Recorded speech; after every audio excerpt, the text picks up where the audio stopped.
Yo, what is up guys? It's Pedro here, and in today's video I will be talking about a change that I think the Washington Commanders need to make on offense. So if you guys are new, make sure to subscribe for Washington and NFL content on the road to 10,000 subscribers. So please help me get there. Also hit that like button and turn on those notifications so you never miss a video. Alright, so I hope you guys had a great Thanksgiving today. Today's the USA versus England game. I'm recording this before the game, but I'll post it probably right after because no one's going to watch the video during the game. Hopefully US gets the dub. So let's get started with this video. So the Commanders offense has kind of been up and down this year. Start off pretty good with Carson Wentz against the Jaguars and the Lions, and then it just went terrible kind of the next 3 to 4 weeks. And then the last couple, it's been okay. Like the Eagles game, the offense was pretty good. Against the Texans, they weren't as good as they should have been against a defense like that. And they need to be better.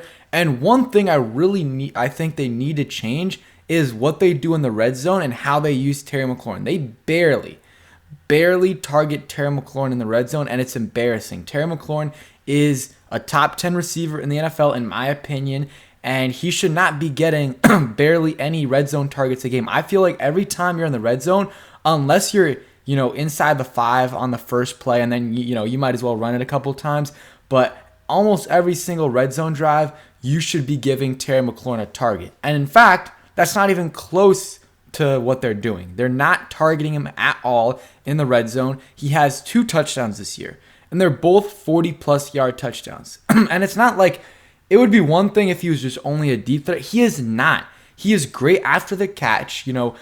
He's great with the ball in his hands. You can just give him a screen, and he'll if you do it a couple times in the red zone, he'll probably be able to score a touchdown. A slant over the middle. You saw last game against the Texans, I think it was early on, he made a really tough catch. Like, he didn't get much separation on the guy, and the guy was right on him, and Taylor throws it to him, and he catches it on a slant route. It's a really tough catch, but he did that, and I'm sure he can do that in the red zone as well. I don't understand it. He's their best player. He's their best receiver, and they're not even targeting him barely at all. I'll show you guys the numbers in a second. Early on, they were targeting Jahan. It was working out, but then Jahan was out for 5-6 plus games, and they just weren't targeting Terry, and it just didn't make sense at all to me. It's really been the same with Carson in and Taylor Heineken. You want to look at the stats.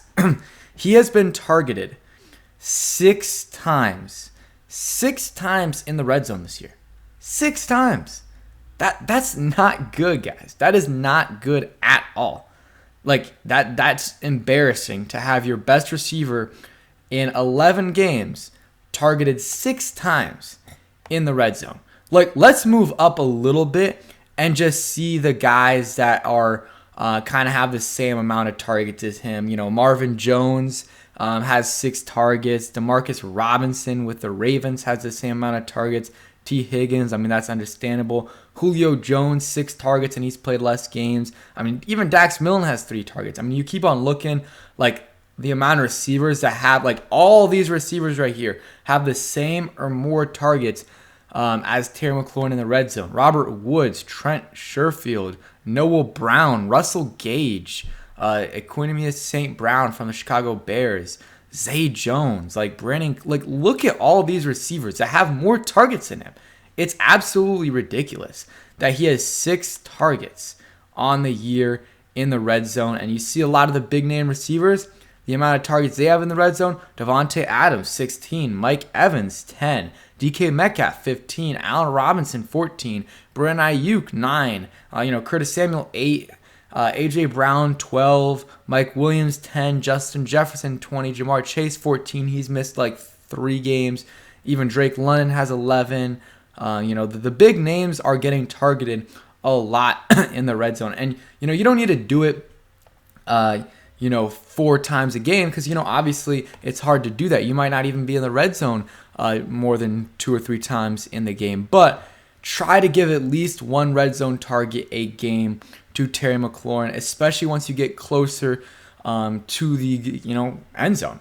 Just whatever you want to do, a slant, a screen, a corner route, whatever. Just stop using him as a decoy in the red zone and actually look his way, because he's great at the contested catch. So you could throw a fade ball to him, see if he can get it, or a screen, a slant, whatever. Get him the ball on offense, because the red zone offense, the numbers I looked, it wasn't that bad, but I feel like it hasn't been that great, especially lately. Like against the Texans, it was not good. They scored 1 touchdown in that game in the red zone, but they were there multiple times, and you just got to be better to be a better team.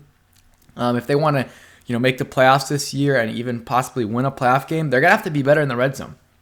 They're gonna have to be better in the red zone, and one way to easily do that is give Terry McLaurin the ball. Give him the ball in the red zone, and good things will happen. And now with Jahan Dotson back, it helps a little bit more in the red zone, but I still think you need to target Terry McLaurin a little bit more and not just use him as a decoy. This is kind of the same thing.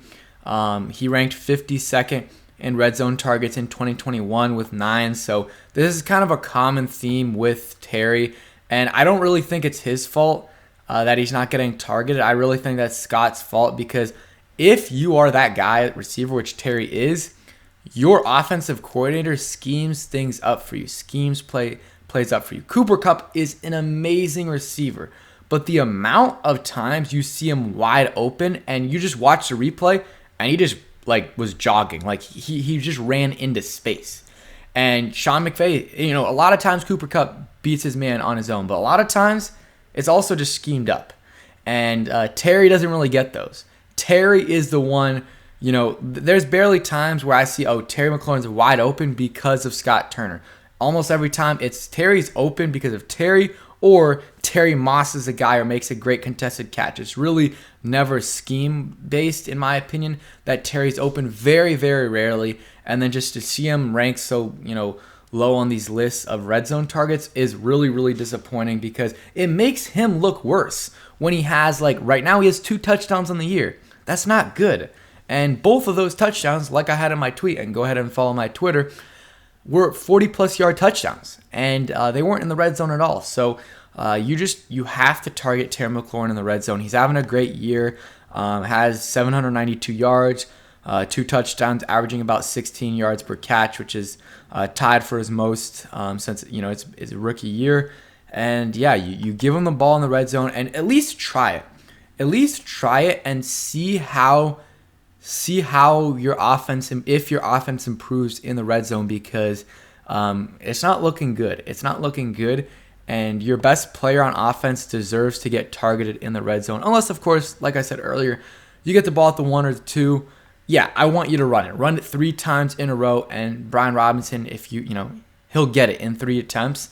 He'll be able to get it. But if you're at the 8-9 yard line, maybe run it once, but besides that, give the ball to Terry or Logan or even Jahan. We have weapons in the red zone, but preferably try to target Terry McLaurin at least once a game in the red zone if you can, because 6 targets in the red zone, and if I really can't remember more than a couple times where they were actually true, attempts at a touchdown for Terry. A couple of these definitely, since he got 25 yards, were just screens at the 20 where he got a little bit of, he got 6-7 yards, but not many of these attempts were truly okay, let's run a route with Terry in the end zone and get a touchdown for him. So hopefully we see that happen, because it's not looking good. I was trying to see if I could see where Terry's rank in terms of actual targets, because their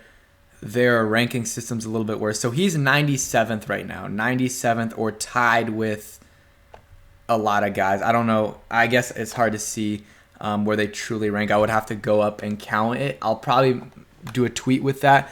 But yeah, offense has been okay at times this year, but they really haven't targeted Terry, and I think that could really, really help out this offense. So that's just something that I think they need to start doing. Hopefully they can do it in this game against the Falcons, get Terry a red zone touchdown, which he hasn't had all year, and he hasn't really had a lot in his career. So that's something that Scott Turner needs to work on, and Taylor Heineke needs to look at him more in the red zone, and then Terry's just got to make the catch, and I think it'll all go well, and that's just something that can help this offense improve over the last, 6 weeks, 7 weeks of the season.